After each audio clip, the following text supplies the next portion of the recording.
todos, ele sabe do grande propósito que ele tem. Ele quer que nós tenhamos conhecimento desse propósito, que é exatamente um propósito real ao qual ele nos chama. Nós lemos uma passagem, não vou me debruçar sobre ela agora, mas eu quero ler a carta do apóstolo Paulo, do apóstolo Lucas, quer dizer, precisa ler lá os irmãos conhecem essa passagem. Está escrito lá em Atos capítulo 8, precisa ler. O amado irmão Estevão, ele é escolhido no meio dos irmãos para pregar o evangelho da salvação.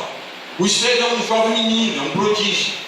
Ele já se converte, logo após ele fica aos pés dos apóstolos que estão em Jerusalém. E ali ele começa a trabalhar com grande vigor em sua fé em Cristo. Ele tinha grande alegria de pregar o evangelho.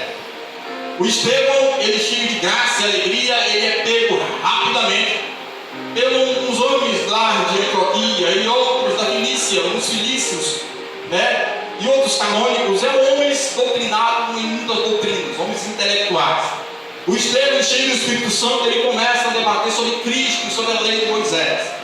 No capítulo 6 ao capítulo 7 é um grande debate entre Estevão e esses homens.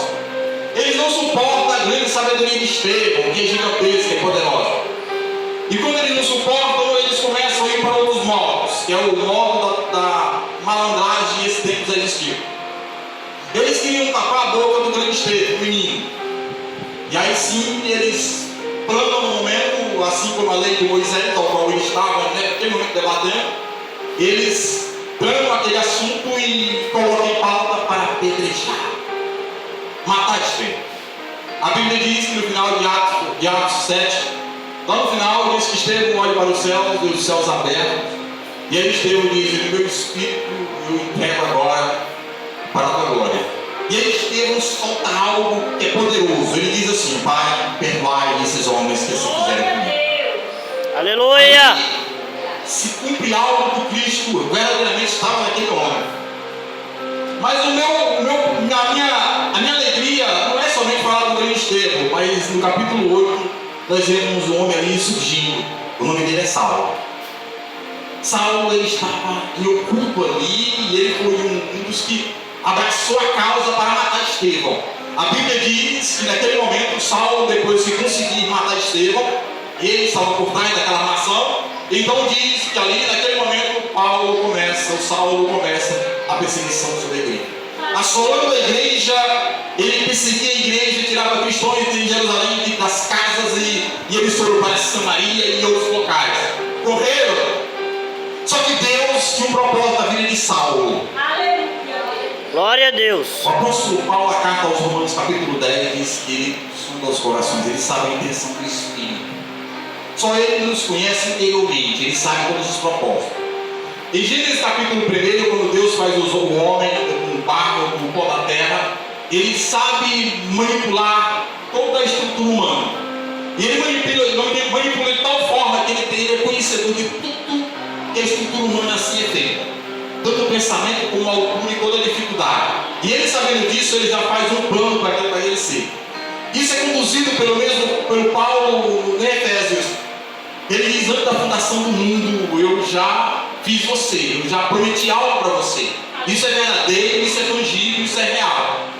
Então nós vemos Saulo assolando uma grande fervor de ira. A Bíblia diz que ele tinha os olhos vermelhos de tanta raiva aí da perseguição aos quais é o discípulo do Senhor. E ele aterrorizava a igreja.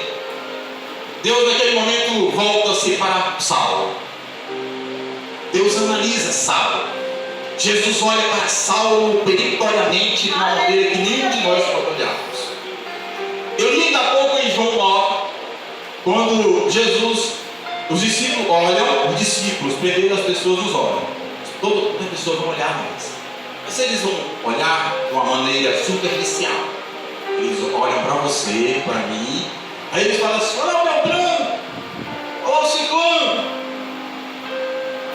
Não tem levar a questão pejorativa, os irmãos entendem.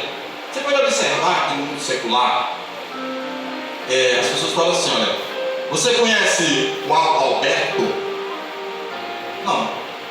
Mas você conhece o Careca? Você fala: eu conheço. Superficial, as pessoas nos conhecem. Você entendeu?